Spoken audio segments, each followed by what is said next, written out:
Imagine life without spaghetti, or spaghetti but without the tomato sauce.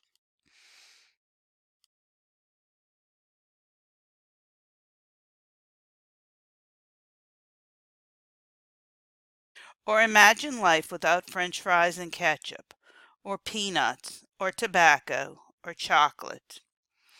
These were all items that the Europeans never knew existed, that is, until Columbus.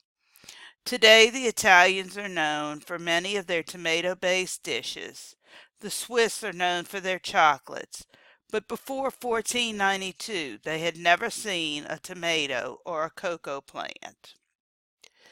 Tomatoes, potatoes, french fries, tobacco, corn, peanuts, squash, chocolate, peppers, pineapples, and avocados, pumpkin, certain beans didn't exist to Europeans until this guy.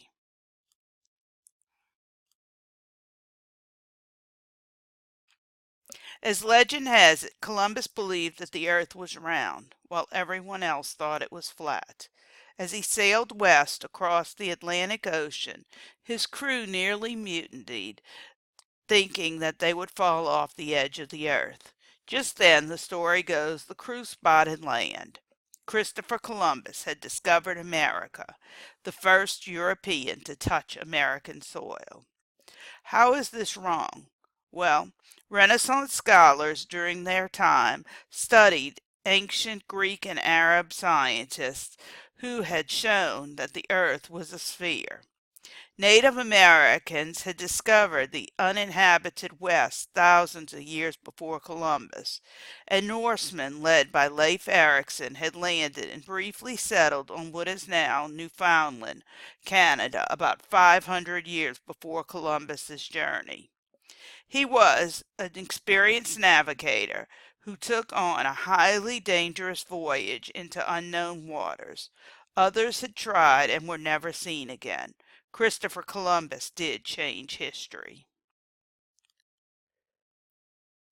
Europeans had not been completely isolated from the rest of the world before the 1400s. Beginning around 1100, European crusaders battled Muslims for control of the Holy Lands in Southwest Asia.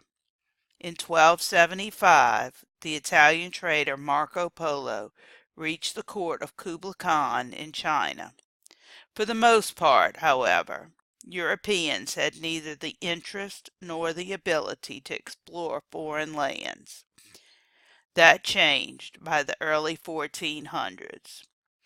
Why did Europeans suddenly want to seek a new trade route to the Indies and Asia? Well, for one, this was as valuable as gold. Ancient Romans paid as much as $125, today's value, for 12 ounces of this. Do you know what it is? Black pepper. During the Middle Ages, the pepper in your local supermarket could have paid a year's rent.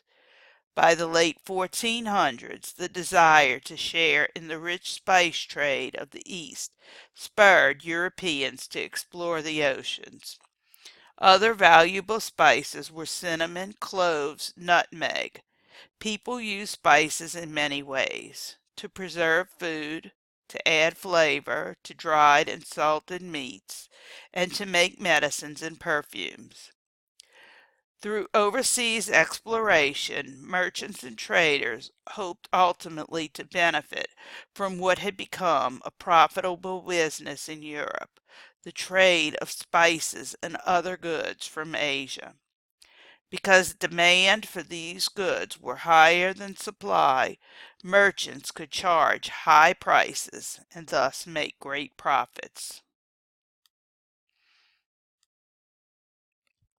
There were several land routes Europeans could take, but they were all controlled by Muslim and Italian merchants. They would also have to go through mountains and deserts. One goal was to get to the Indies. They were nicknamed the Spice Islands. This meant finding a sea route directly to Asia. Now Europeans were able to make the leap into exploring the seas because of some new technology. The desire to spread Christianity also motivated Europeans to explore. The Crusades had left the Europeans with a taste for spices, but also with feelings of hostility between Christians and Muslims. European countries believed that they had a sacred duty not only to continue fighting Muslims, but also to convert non-Christians throughout the world. Europeans hoped to obtain popular goods directly from the peoples of Asia. They hoped to Christianize them. Bartholomew Dias, an early Portuguese explorer, explained his motives: to serve God and His Majesty, to give light to those who are in darkness, and to grow rich as all men desire to do. Cartographers or map makers were able to create more accurate maps and sea charts. Astrolabe also helped them to determine their latitude while at sea.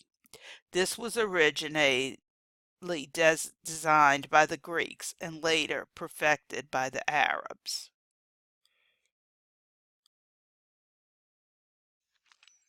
Portugal took the lead in overseas exploration in part due to strong government support. The son of Portugal's king, Prince Henry, funded all parts of exploration. Henry's dreams of overseas exploration began in 1415 when he helped conquer a Muslim city in North Africa. There he found stores filled with pepper, cinnamon, cloves, and other spices. In addition, they encountered large supplies of gold, silver, and jewels. Henry returned to Portugal, determined to reach a source of these treasures in the East. The prince also wished to spread the Christian faith. In 1419, Henry founded a navigation school on the southwestern coast of Portugal. Map makers, instrument makers, shipbuilders, scientists, and sea captains gathered there to perfect their trade. Within several years, Portuguese ships began sailing down the western coast of Africa. By the time Henry died in 1460, the Portuguese had established a series of trading posts along Africa's shores. There they traded with Africans for such profitable items as gold and ivory. Eventually, they traded for African captives to be used as slaves. Having established their presence along the African coast, Portuguese explorers would attempt to find a sea route to Asia. Although Prince Henry never actually explored, he became known as Henry the Navigator for his massive investment in explorations for Portugal. In 1488, Portuguese captain Bartholomew Dias ventured far from the coast of Africa until he and his crew reached the tip. As they arrived, a huge storm rose and battered the fleet for days. When the storm ended, Dias realized his ships had blown around the tip to the other side. Dias explored the southeast coast of Africa and then continued sailing to India. However, his crew was exhausted and food supplies were low. As a result, the captain returned home. Dias's voyage proved that ships could reach East Asia by sailing around Africa. His voyage took a total of 10 months.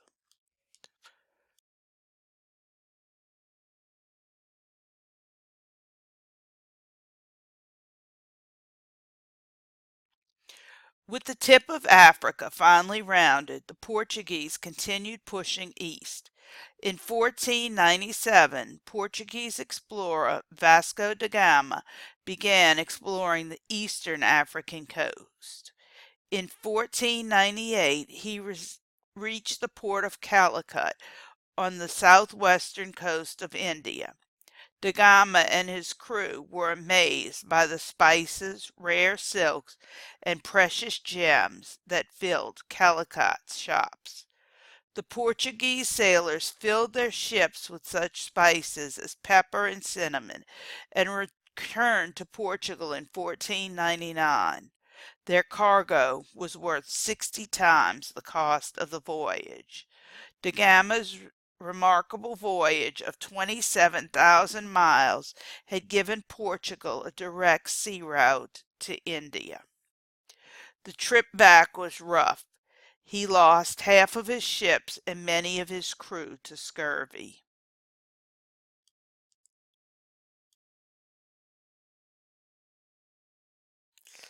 While the Portuguese were establishing trade posts around the west coast of Africa, Spain was jealous. The Spanish kings also wanted a direct sea route to Asia.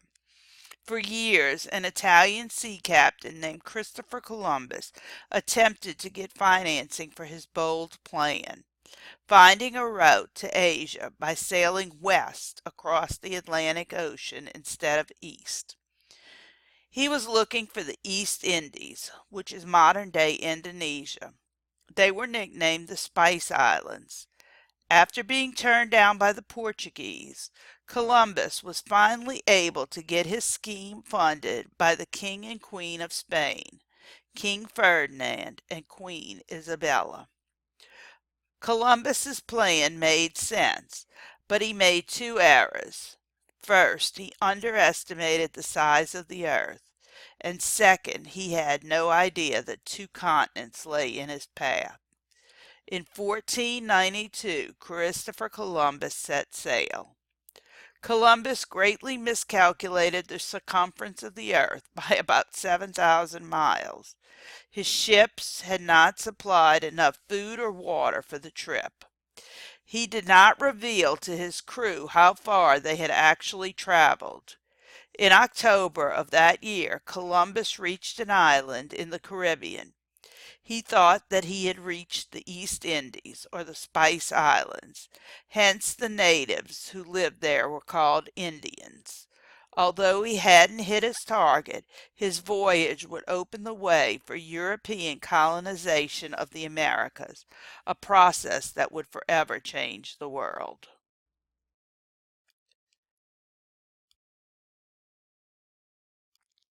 The Portuguese believed that Columbus had indeed reached Asia. Portugal suspected that Columbus had claimed for Spain lands that Portuguese sailors might have reached first. The rivalry between Spain and Portugal grew more tense. In 1493, Pope Alexander VI stepped in to keep peace between the two nations. He suggested an imaginary line dividing north to south across the Atlantic Ocean. All lands to the west of the line, known as the line of demarcation, would be Spain's. These lands included most of the Americas. All lands to the east of the line would belong to Portugal. Spain and Portugal signed the Treaty of Tordesillas, in which they agreed to honor the line. Thus, when a Portuguese captain was blown off course as he sailed around Africa, he landed in Brazil. Brazil was claimed for Portugal because it lay on the east of the demarcation line. Today, most of South America speaks Spanish, but what does Brazil speak? Portuguese. Like Columbus, Amerigo Vespucci made 4 trips to the New World. He sailed down the coast of South America, and not until 1507 did the Italian explorer suggest that Columbus had discovered a new world. 1 year after Columbus died in 1507, a German mapmaker read Vespucci's accounts and printed the first map showing the New World to be separate from Asia. He named it America after Amerigo Vespucci. Columbus died in 1506, not knowing that he had found a new continent.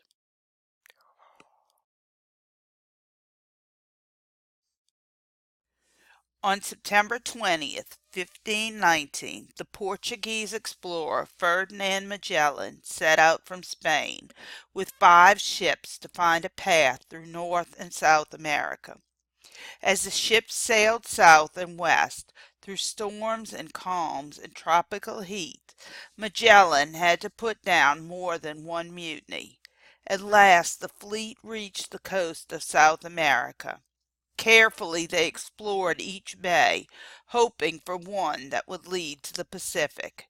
In November 1520, Magellan's ships entered a bay at the southern tip of South America. Magellan charted a passage that became known as the Strait of Magellan. The ships emerged from storms and bad weather into Balboa's South Sea, which Magellan renamed the Pacific or Peaceful Ocean. Their mission accomplished, most of the crew wanted to return to Spain the way they had come.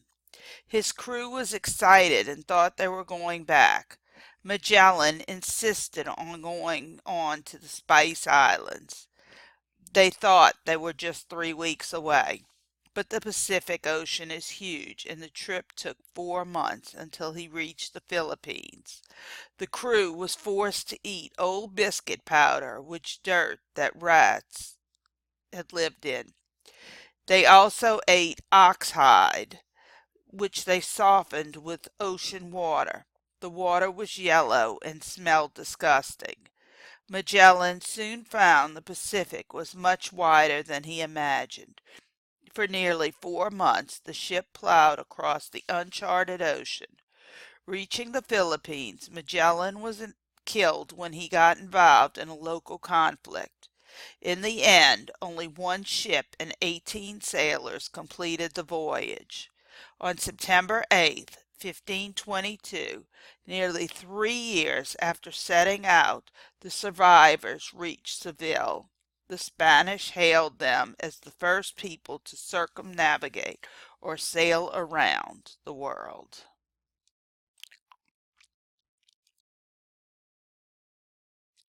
In 1519, as Magellan embarked on his historic voyage, a Spaniard named Hernando Cortez landed on the shores of Mexico.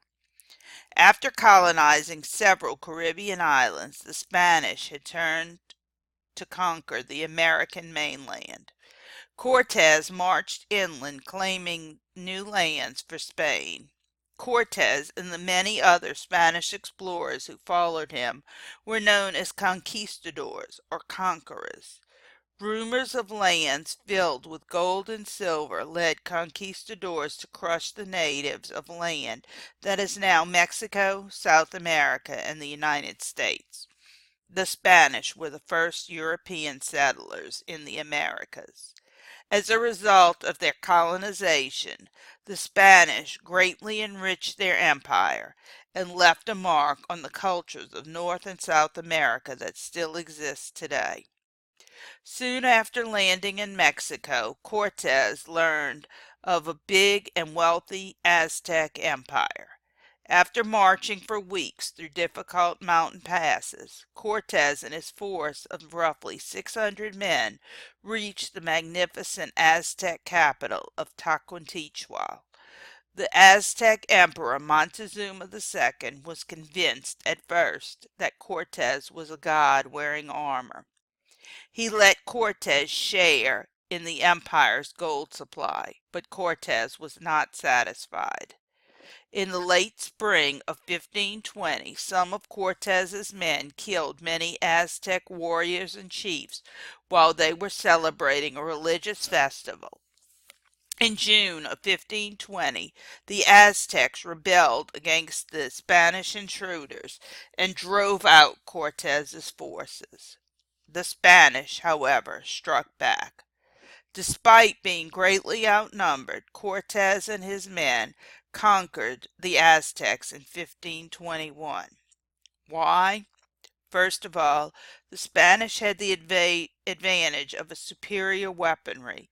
Aztec arrows were no match for the Spaniards' muskets and cannons. Secondly, Cortez was able to enlist the help of various native groups. With the aid of a native woman translator named Malicia, Cortez learned that some natives resented the Aztecs. They hated their harsh practices, including human sacrifice. Through the translator, Cortez convinced these natives to fight on his side.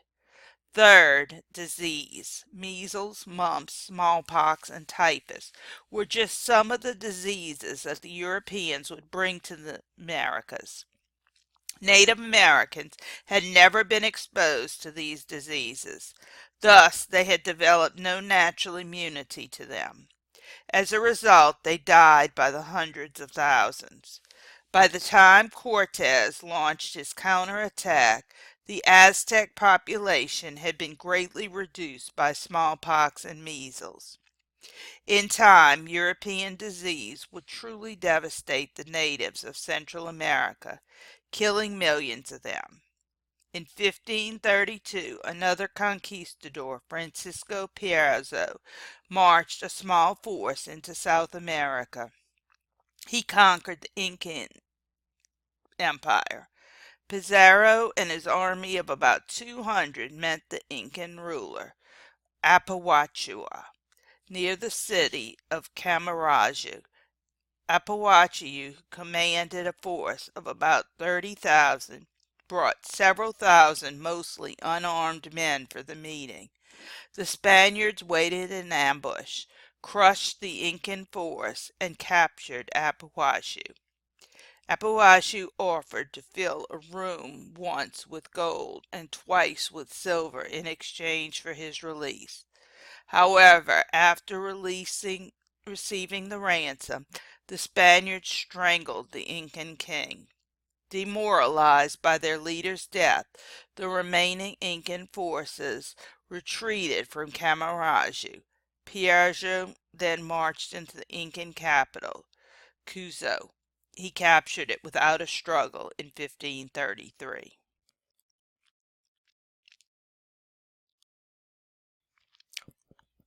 In building their new American empire, the Spaniards practiced the same techniques when conquering the Muslims. The Spanish lived among them and imposed their Spanish culture upon them. The Spanish settlers to the Americas were known as Peninsulas. They were mostly men.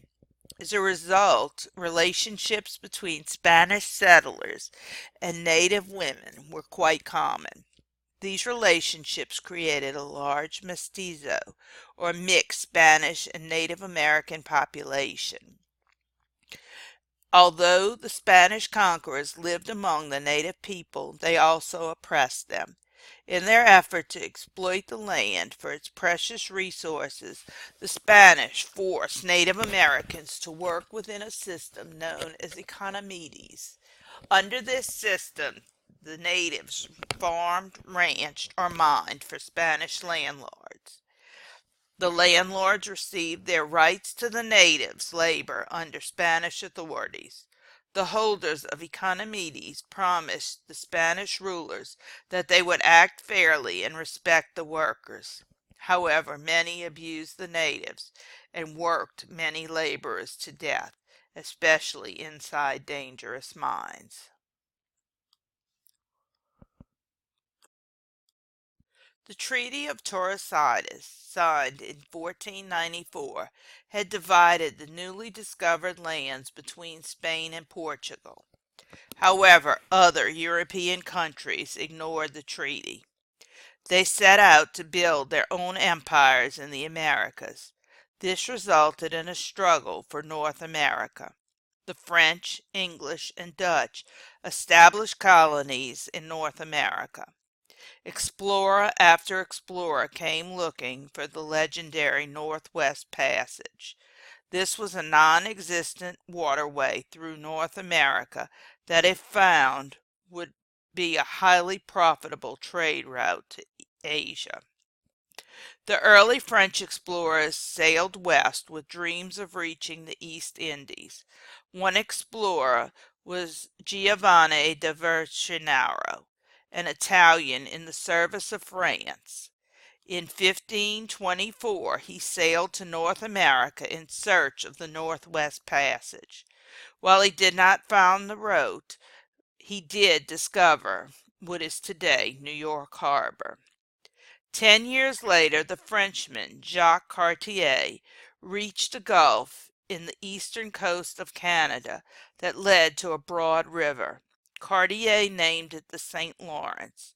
He followed it inward until it reached a large island dominated by a mountain. He named the island Mount Real or Mount Royal, which later became known as Montreal. In 1608, the Spanish explorer Samuel de Champlain sailed up the St. Lawrence with about 32 colonists. They founded Quebec, which became the base of France's colonial empire in North America, known as New France. Then the French penetrated the North American continent. In 1673, French Jesuit priest Jacques Marquette and trader Louis Joliet explored the Great Lakes and the upper Mississippi River. Nearly 10 years later, Sieur de La Salle explored the lower Mississippi. He claimed the entire river valley for France. He named it Louisiana in honor of King Louis XIV. It would later be purchased by the future U.S. President Thomas Jefferson. By the early 1700s, New France covered much of what is now the Midwestern United States and Eastern Canada. France's North American empire was immense, but it was sparsely populated. By 1760, the European population of New France had grown to only about 65,000. A large number of French colonists had no desire to build towns or raise families. These settlers included Catholic priests who sought to convert the Native Americans. They also included young single men engaged in what had become New France's main economic activity, the fur trade. Unlike the English, the French were less interested in occupying territories than they were in making money off of the land.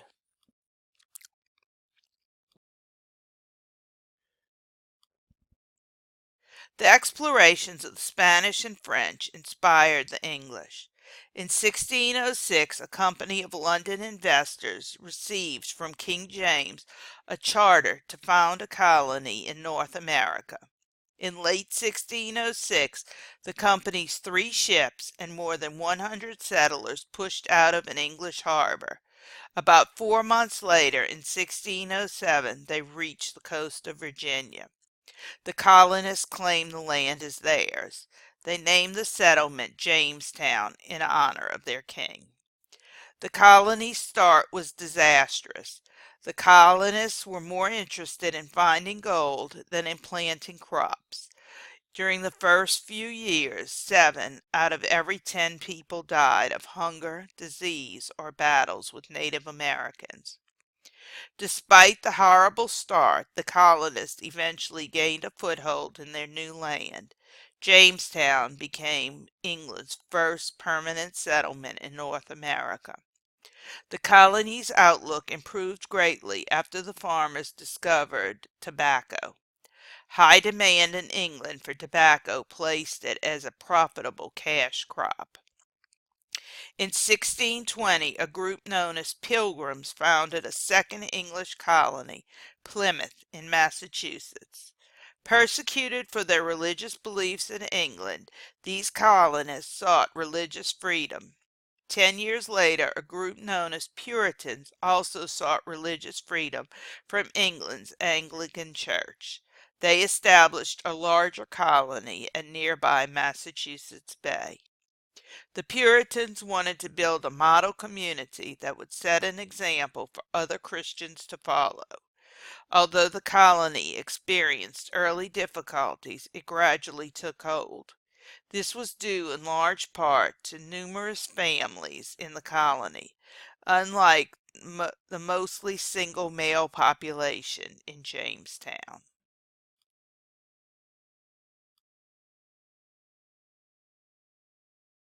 The newest trade in the Americas was the Atlantic slave trade.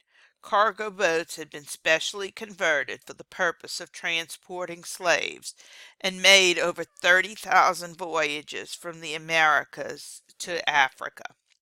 Often the ships transported hundreds of slaves who were chained tightly to plank beds. For example, the slave ship, the Henrietta Marie, carried up to 400 passengers on a single passage who were confined to two decks, and each slave spent the week-long passage chained to the bow of the ship. Slave trade averaged about 2,000 slaves each year, and at its peak was transporting about 8,000 slaves per year. On one ship, 336 males and 226 females, making in all 562 people, had been out 17 days, during which she had thrown overboard 55 people. The slaves were all enclosed under gated hatchways between decks. The space was so low that they sat on each other's legs and were stowed so closely together that they had no possibility of laying down or changing their position by night or day. The space between decks was divided into two compartments 3 feet by 3 inches high.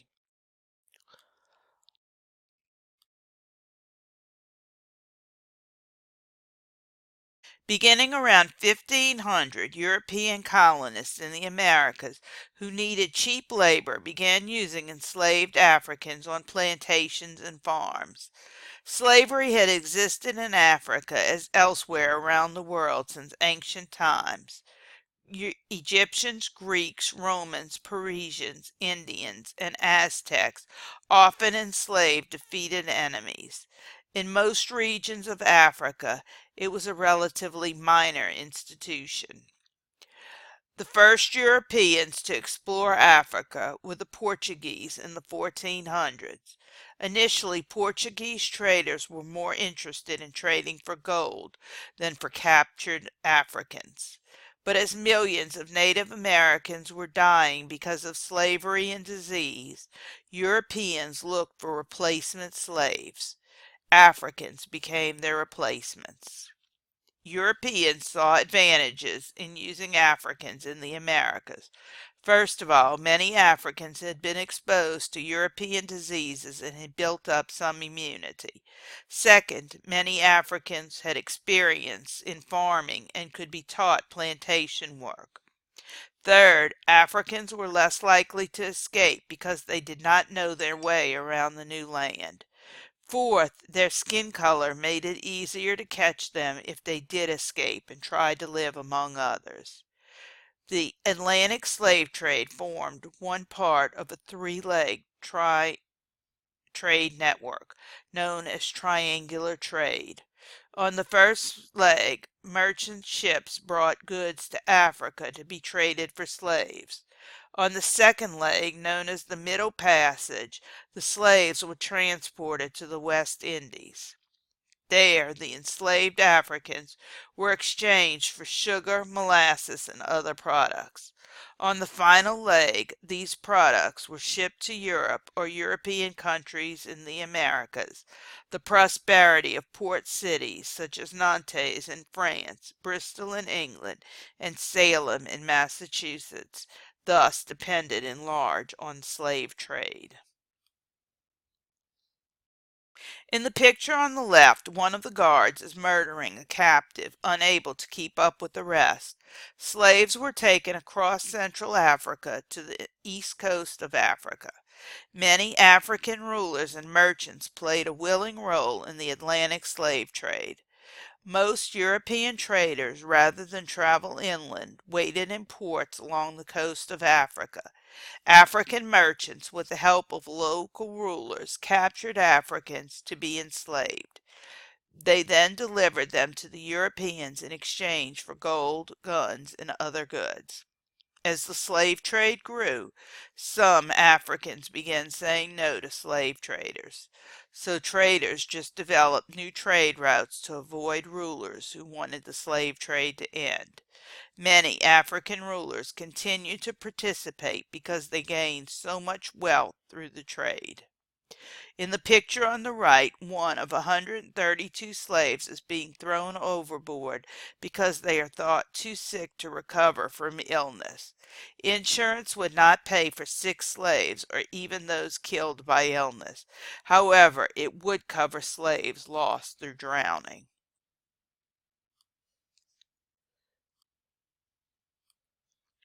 An estimated 2 million slaves died on the Middle Passage because of the horrific conditions. The Middle Passage was the slave transfer between Africa and North America. Sickening cruelty characterized this journey. In African ports, European traders packed Africans into the dark holds of large ships. On board, Africans endured whippings and beatings from the merchants, as well as diseases that swept through the vessel. Numerous Africans died from disease or physical abuse aboard the slave ships. Many others committed suicide by drowning. Scholars estimate that roughly 20% of the Africans aboard each slave ship perished during the Middle Passage. Upon arriving in the Americas, captured Africans usually were auctioned off to the highest bidder. After being sold, slaves worked in mines or fields or as domestic servants. Slaves lived a grueling existence. Many lived on little food in small, dreary huts. They worked long days and suffered beatings. African slaves were subject to new extremes of dehumanization. Most slaves were used to performing domestic services and being regarded as humans. Africans enslaved by Europeans, however, were regarded as property. By 1600, the new slavery had become a central, brutal component of the Atlantic world. Africans' blackness, along with their alien religion and customs, would dehumanize them to Europeans. Europeans justified slavery as their Christian duty. Slavery became a lifelong, hereditary, and despised status. To cope with the horrors of slavery, Africans developed a way of life based on their cultural heritage. They kept alive such things as their musical traditions as well as the stories of their ancestors. Slaves also found ways to resist. They made themselves less productive by breaking tools, uprooting plants, and working slowly. Thousands also ran away. Some slaves pushed their resistance to open revolt. As early as 1522, about 20 slaves on the Hispaniola attacked and killed several Spanish colonists. Larger revolts occurred throughout Spanish settlements during the 16th century. Occasional uprisings also occurred in Brazil, the West Indies, and North America. In 1739, a group of slaves in North Carolina led an uprising known as the Stone Rebellion. Uprisings continued into the 1800s. The Atlantic slave trade had a profound impact on both Africa and the Americas. In Africa, numerous cultures lost generations of their fittest members, their young and able, to European traders and plantation owners. In addition, countless African families were torn apart. Many of them were never reunited. The slave trade devastated African societies in another way by introducing guns into the continent. While many were unwilling participants in the growth of the colonies, African slaves contributed greatly to the economic and cultural development of the Americas. Their greatest contribution was their labor. Without their back-breaking work, colonies such as those on Haiti and Barbados may not have survived. In addition to their muscle, enslaved Africans brought their expertise, especially in agriculture. They also brought their culture. Their art, music, religion, and food continued to influence African societies. The influx of so many Africans to the Americas has left its mark on a very population itself. From the United States to Brazil, many of the nations of the Western Hemisphere today have substantial African American populations. Many Latin American countries have sizable mixed race populations.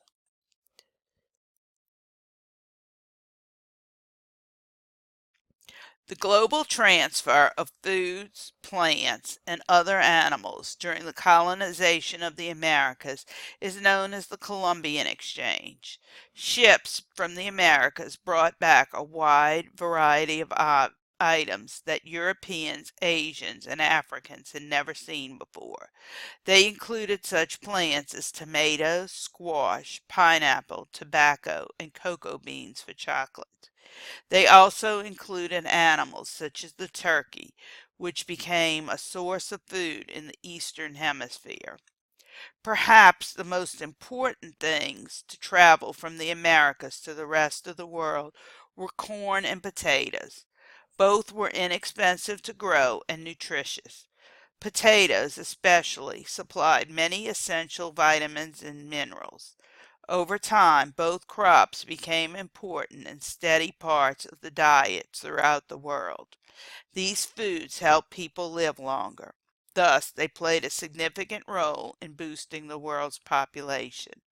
The planting of the first white potato in Ireland and the first sweet potato in China probably changed more lives than many who had come before. Traffic across the Atlantic did not just flow in one direction, however.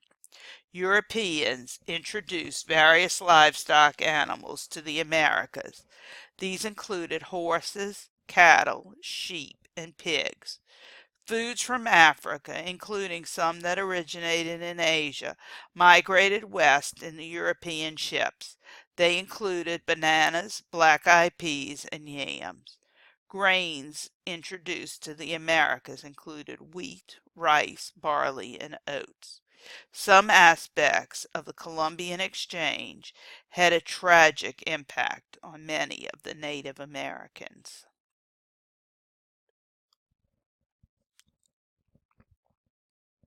Disease was just as much a part of the Columbian Exchange as goods and food. The diseases Europeans brought with them, which included smallpox and measles, led to the deaths of millions of Native Americans. The benefits received from the Columbian Exchange for the natives far outweighed the misery brought on them. The greatest resource of this misery was disease. The Columbian Exchange brought people together who had been isolated from one another and thus had no resistance to another's diseases. After 1492, many natives began to die due to a lack of antibodies that would ward off European and African infections. In the larger West Indian island, 95% of the population died after 30 years. Epidemics facilitated European colonization. One man, the son of a Native American and a Spanish captain, described what the explorers found in 1540 when they first reached the Native American town of Talamanca in a present-day Georgia. The Castilians found that the Talamanca without any people because of all of the recent pestilence or disease. Near the rich temple it is said to be found 4 longhouses filled with bodies from the plague. There is a picture drawn by a Native American of a victim being confronted by a healer. The squiggle near the healer's mouth symbolizes spoken words. There hasn't been a case of smallpox in the U.S. since 1949, But between 1900 and 1979, an estimated 300 to 500 million around the world died of the disease. The photo on the right shows a man infected during an 1881 smallpox epidemic. Routine vaccination of the American public against smallpox stopped in 1972 after the disease was eradicated in the United States.